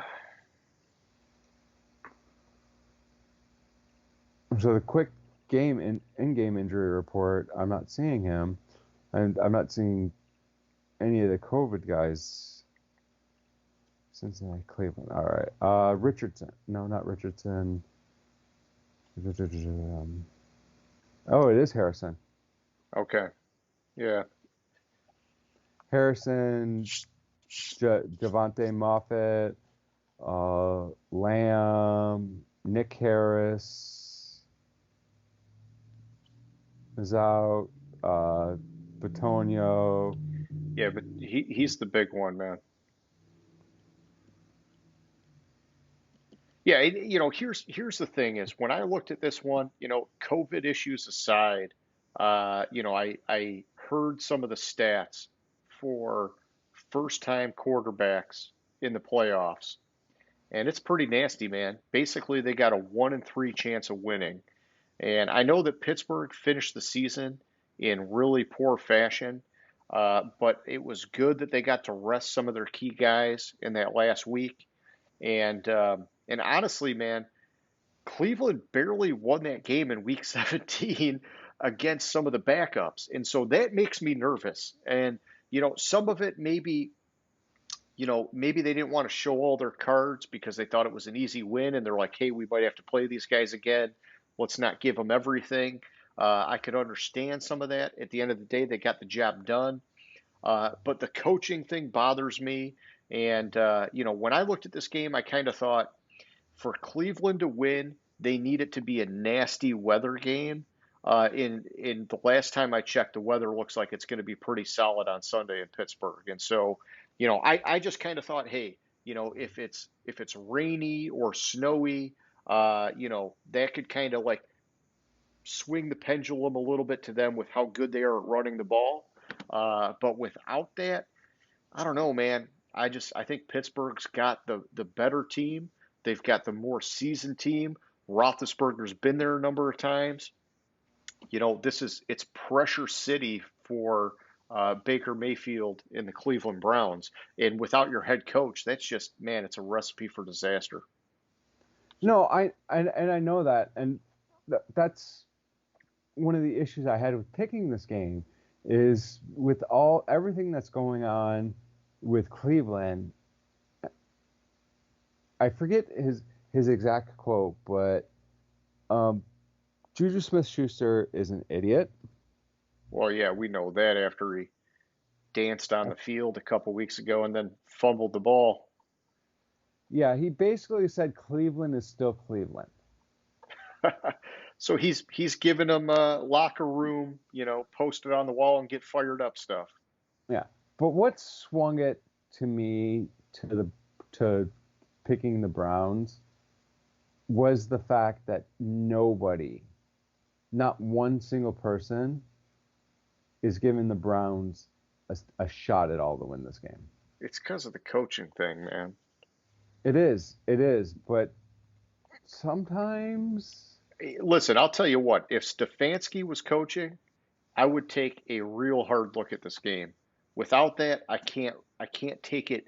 It's not that I can't take it seriously, it's that I can't take it seriously enough to override my model. No, I know. You want to be a rebel, man. I get it. Give it a rip. They could win any given Sunday. These are no, division rivals. That's like one of the things that makes this game very unpredictable. no, and I understand that. I'm trying. It's like everything I see tells me to pick the Browns. I'm sorry, the Steelers. But just down in my gut, I feel that the Browns are going to win this game. So I'm going to go with my gut feeling on it and pick the Browns. All right. And I'll give that as my 3-point pick. Gotcha. I don't know if I said it, but I got that one at 4 points. Subject to change. I put my little asterisks next to all of them until I lock them in. I know. All right, so that's the picks for this week. I'm looking forward to it, man. Playoff football. I'm excited and sad at the same time because it's like, oh man, I'm so excited that it's here, but I'm like, oh shit, it means that the season's almost over. Yeah, exactly. And tomorrow I'm not going to be able to watch most of the games because the wife's birthday is this week, and so I have to be a nice husband and do stuff with her. Well, hey man, you got her drinking whiskey. You got to get her watching football now. That's the next step. Yeah, no, we're doing like combining like Christmas and her birthday and my birthday and her younger brother's birthday with her family tomorrow. Oh, that's nice. Well, tell her So I it's said like happy birthday, man. so it's like I kind of just threw it in there that I'm not like I guess I'll miss wild card weekend games as long as I can be home for the rest of the playoffs. Yeah, yeah. No, that's cool. And just get one of those apps on your phone, and you can sneak off to the bathroom and get a few minutes here and there. Oh, I will be following and watching parts of the game, and I will be going back on the highlights, but I just not going to be able to sit down and watch them. Shall we say? Gotcha. Well, and I'm sure I'll probably text you or hit you up on Facebook or something. I usually do. Okay, so those are the picks. Let's move on. Just like you've been doing, name that stadium. I thought we could continue question of the week. And this is one I didn't really give you a heads up on, but we already talked about it, so I know you already got some thoughts in your head. And really, my question for the week, it's a Lions question. I mean, hey, I'm wearing my new Lions hoodie that my wife got me for Christmas, and it's so appropriate because they're not even fucking playing. But the recent news from Detroit, aside from Robert Saleh getting his interview yesterday, is that they made this huge deal about the Lions going after John Schneider as our next GM. And my question is, James, and I'll give you my information first while you think about it, even though I know you've already thought about it. But do you think they really have a shot at landing him as our next GM? Or is it just sort of like, window dressing or whatever you're calling it, to kind of get the fans riled up and feel like they're doing something here?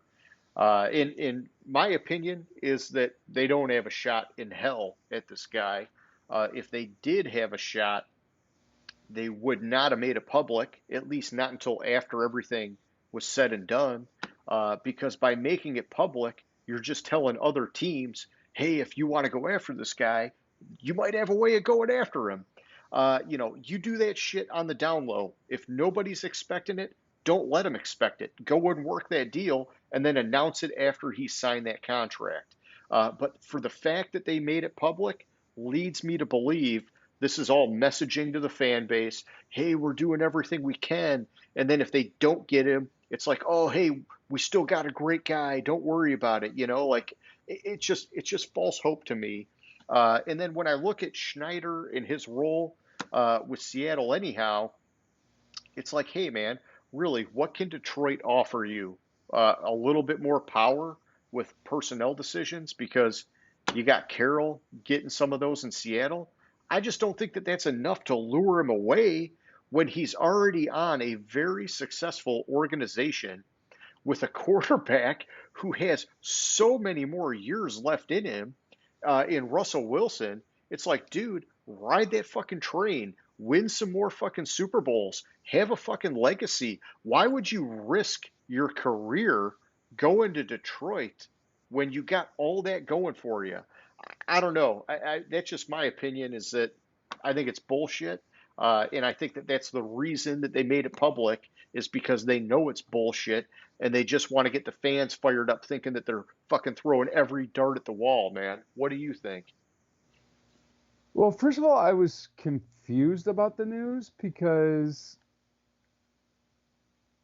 isn't he still under contract there? Yeah. So I was like, well, how the hell can they get Schneider if he's still employed by the Seahawks? I think because they would be offering him full personnel decisions. There's like whatever the rule is, you could argue that it's additional responsibility, and so it's kind of like they're hiring him and promoting him, which gives But him like some sort of an out to make it happen. but his title in Seattle is Executive Vice President, General Manager. Yeah, and so then he'd So have like something else for player personnel with the Lions. It's all garbage, dude. It's all garbage. there's no way in hell that John Schneider's coming to the Lions. No. Why would you There's why would you throw away all those years of job security and kicking ass with a great group of people that know how to fucking win to roll the dice in Detroit? Why? Just because you're the one that gets to make the draft pick? Like, come on, dude. I don't see it, man. you know who the Lions are going to hire as GM, and it fucking sucks. It's going to be somebody like Jim fucking Schwartz. Oh, well, no, I mean that'll never happen. Well, I guess I don't want to say that'll never happen, but no, they won't go after Schwartz. I mean, he's stepping away from coaching. Would they retread him as a GM? I doubt that, but I could see it being somebody less than spectacular. Yeah, I well, think it should be Dimitrov. That's my opinion. Dimitrov came and interviewed, which means he would take the job. I just think they should lock him down because I don't there's see no way Dimitrov would take the job. Dimitrov came and interviewed to say just to to other hash up teams, interest. "See, people are interested in me. I could go Maybe. I could go with the But Lions." And you know what? listen, They should say, "Fucking go then." here's my thing with Dimitrov is that he has some roots with Detroit from years ago when he got started in the NFL. And I don't know, maybe that's me just having wishful thinking, but I wouldn't have let him leave without getting him to sign a contract because I don't think it gets better than a guy like him for Detroit. And that was like the golden opportunity. I'm nervous now about what happens with this team, but I did hear, Salah was, he did his interview. It sounded like that went well. That's another one that bothers me with Detroit. It's like, hey, if that was great, why didn't you fucking lock him up? Everybody wants that guy. He wants to fucking be here. And now you're going to let him go to Jacksonville and you're going to let him go to the Jets and you're going to let him do his tour of interviews. Man, if you think he's the guy, get him. Do not hesitate. What are we waiting for? I don't know what we're waiting for. I don't think they're going to go with Dimitrov just simply because it would be a retread of what we just did. Okay. Because Dimitrov is a Belichick guy.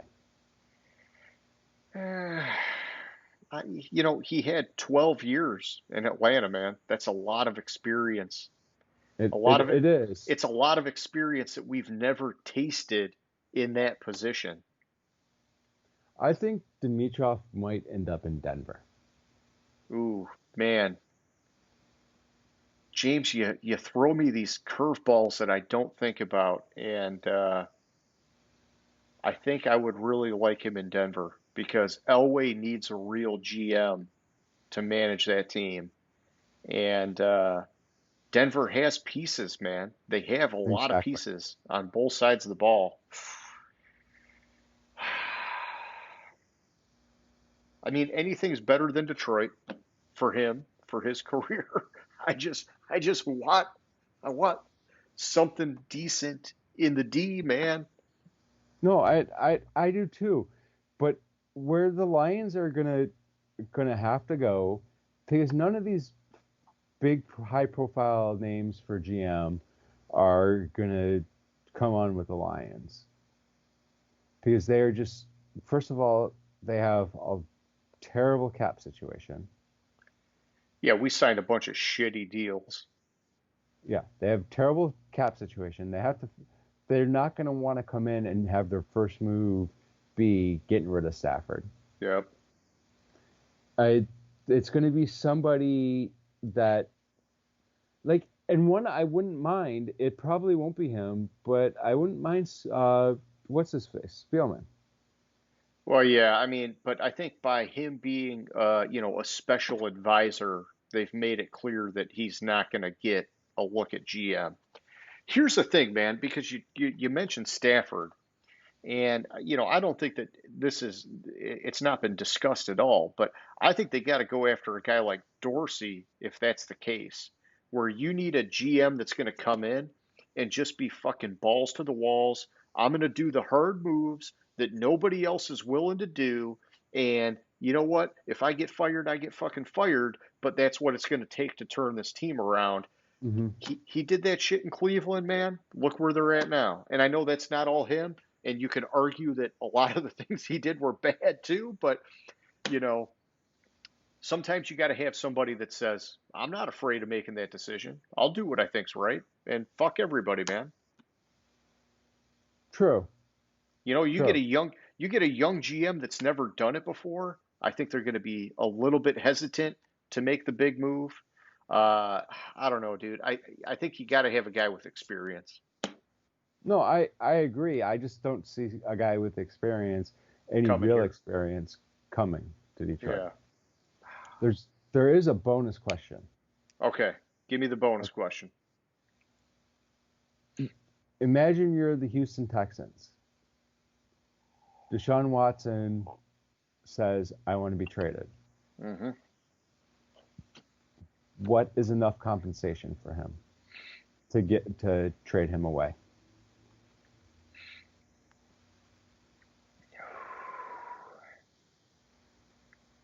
Well, I think for Watson, it's gonna we're just gonna start the conversation with at least two high first round picks. And I mean, I guess you don't know that the second one's necessarily going to be a high first round pick because it's probably going to be a future first round pick. But he's young enough. He's under contract through what, 2025, I think I saw. Hmm. Uh, you got to get at least 2 first rounders for that guy. But I think if you're going to do that, my opinion is that you gotta just basically blow the whole thing up. You got to plan on trading J.J. Watt. You got to just parse out anybody that you can for picks and just completely start from fucking scratch. You know, I mean, with how much they pissed him off, I mean, I would say, it's a salvageable situation. But, if they don't know how to maneuver and make it work with him, yeah, man, you better get some big time picks for him. This is what I'm going to say, and it's a little bit of a trick question Okay. because I would put it this way: Miami could offer Oh, them both their first Tua, rounds this year. Oh, Tua. Ooh. the number 3 pick, the number 18 pick, and the number 36 pick. Oh, I mean, if No, you're no, let me Miami, finish. though, And if I was Houston, I would say no. You have a quarterback like Deshaun Watson, who in a shitty year for the team led the league in passing. it's about You somebody wants to trade for him, you hang up that damn phone. it's about the dysfunction in that organization, James. And that's like I said it earlier tonight, it's that I don't know what's going on there. Is it is it really that bad? Like what is happening that we're not seeing? Because the way you asked that question to me is that I'm taking that question as Deshaun Watson wants out, and you basically have to get him out because it's broken beyond repair. And if that's the case, yeah, you got to get him out of there, but you got to get some big picks.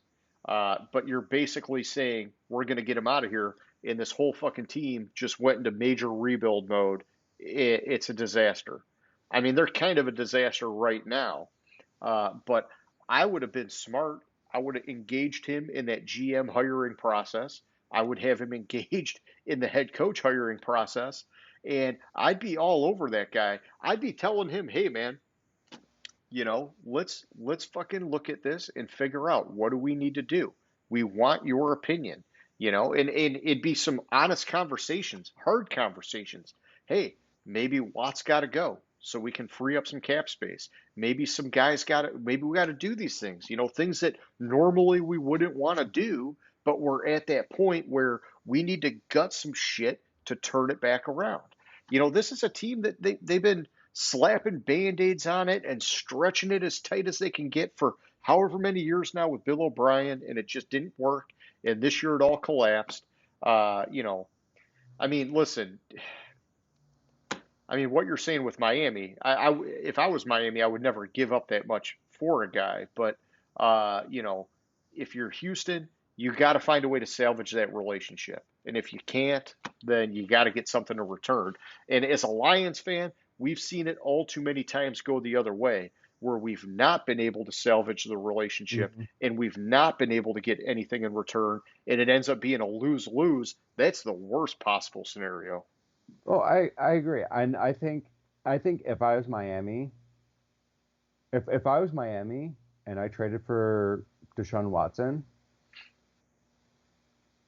they're going into next year, they would be, if not the favorite to win the Super Bowl, they would be right behind Kansas City as one of the top favorites to win the Super Bowl. Yeah, That's I mean, how much of a step up Deshaun Watson would be from Tua. no, I Up agree there. with that. My hesitation is that I don't know where their cap's at and what's that going to do to their cap. And then, you've got, They have like 100 million. They have some ridiculous amount of cap space. see, I'd have to do a deeper dive, but I'm not a big fan of getting rid of all those picks. That's the future of the team. But yeah, hey, listen, spur of the moment. Yeah, it's intriguing. I mean, if Um, and you say Miami, which makes me think it's like, I'd love to see Miami get to that next level. Can they do it with Tua, or do they need somebody else? I don't know, but I hope whatever happens with Deshaun Watson, it works out well for him because he's been a phenomenal player. He far surpassed what I thought he was going to do in the NFL. I've always been nervous about some of these running quarterbacks coming out of college because, especially with him in particular, he was one of those guys where, the athletic ability was clearly there, but there were questions about the accuracy throwing the ball. And when you get to the NFL, man, you've got to have that accuracy. And clearly, it's not been an issue for him. He's found a way to make it work. But we saw it this year with Justin Herbert, too. He got called out in the draft last year for accuracy issues, and the dude has been fucking money this year. And so, as long as you take that step up, hey man, it's all good. yeah. So I knew Deshaun Watson would be good in the NFL. I was right on him as soon as he was listed as a starter in our fantasy league. As soon as he was like, oh, Deshaun Watson's now the starter, I picked his ass up because I knew I could keep him for a couple of years. And the same thing with Lamar Jackson. I kind of had a sense that he was going to be solid. He kind of took a step back this year. Just listening to like Dabo Sweeney, his college coach, Yep. compared him to Michael Jordan, Yeah, I remember that. That was really impressive. which it's just so I looked up Miami's cap space situation. Going into next year, currently with their roster, what they have now, they have 32 million projected cap space open. In 2022, this is what I remember. 2022, they have 86 million Yeah. projected cap space open. Yeah, so it would be tight for next year, but after Yeah, that, it'd be smooth sailing. yeah, And and you'd I be think sending them there with Devontae Parker, Preston Williams, just Gasecki, however you say it. I think I've been saying it wrong this whole time. It's Gasecki, but uh, give them a real running back and, add some guys on the offensive line and fuck, it's scary. yeah, and there was Miami definitely has the The draft capital, draft yeah. capital to trade for him. And I think the other team that might have the draft capital, I'm just glancing at it. I'm trying to remember because there was a second team that earlier today, I was like, they kind of have the capital there. But I'm not. The more it's simmered, James, I mean, man, him going to Miami is really intriguing because honestly, you don't have to be sold on Tua, and you probably don't even have to give up all the picks that you said they could give up. I mean, because if that happens, Houston's at a disadvantage. And so, if you're the team trading for him, I think you have a little bit of leverage because you know that guy wants out. And so Mhm. you don't have to give up as much to get him. Man, I don't know. Fuck, they'd be badass for Miami, man, if they could pull it off. Yeah. Ironically, they would be because I think it would take the number three. Oh, it was the Jets that I thought had the draft capital Yeah, to no, yeah, the Jets that I thought had a little bit of the draft capital to make a run at him because they also have Seattle's first round pick this year. gotcha. Oh yeah, from Jamal Adams. Yeah, they have Seattle's first round pick, Seattle's third round pick, Okay. and I think they have Seattle pick next, and they have Seattle's first round pick next year. So Yeah, those were but the do you want to those go to were the Jets? I mean, between the two, you want to go to Miami if you have a you want choice. You don't you always want have a choice. But you know what? If you're coming in and saying trade me, I want, say you're coming to me and saying trade me, I'm gonna trade you to whoever's giving me the The best deal. highest bidder. Yeah. Yeah. I agree. I agree. Okay. Well, no, that's interesting. And yeah, just in the couple minutes here that I've been thinking about it, I'm more like, fuck, do it. Yeah. No, if I'm Miami, I think I do it in a heartbeat. They maybe not give up Yeah.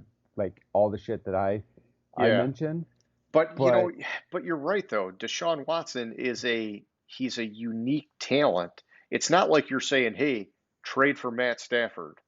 Okay? That's like totally different deal. You're saying fucking Deshaun Watson, one of the top most competitive quarterbacks in this league. And he's done what he's done with a very shitty offensive line, questionable running game. Uh, Man, he had Hopkins for a while. That was nice. But he's never really had a legit tight end. I mean, fuck, man. He could be in such better places. yeah, I think also, and it's not going to happen, but I think Jacksonville has the draft capital too. Just glancing at it, Yeah. I forgot that Jacksonville had the Rams first round pick. Yeah, I gotta check on that. I didn't realize they had two first rounders this year. But I mean Yeah, for them, I mean it seems like the writing's on the wall. They're going after Trevor Lawrence, but anything can happen. yeah. So it was for the Jets, it was the Jamal Adams trade. For Jacksonville, it was the Jalen Ramsey trade. Oh, gotcha.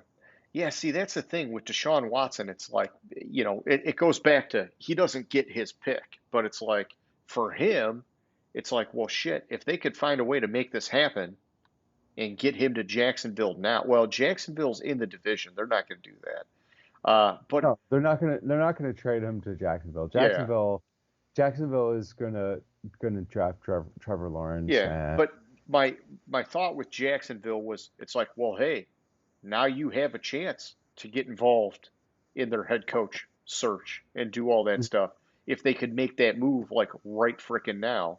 But here's the thing: if he went to Miami, I'm sure he would love Flores and what they're doing in that with that team. I mean, everybody fucking speaks highly of that guy. Everybody's fucking loving what they're doing in Miami, man.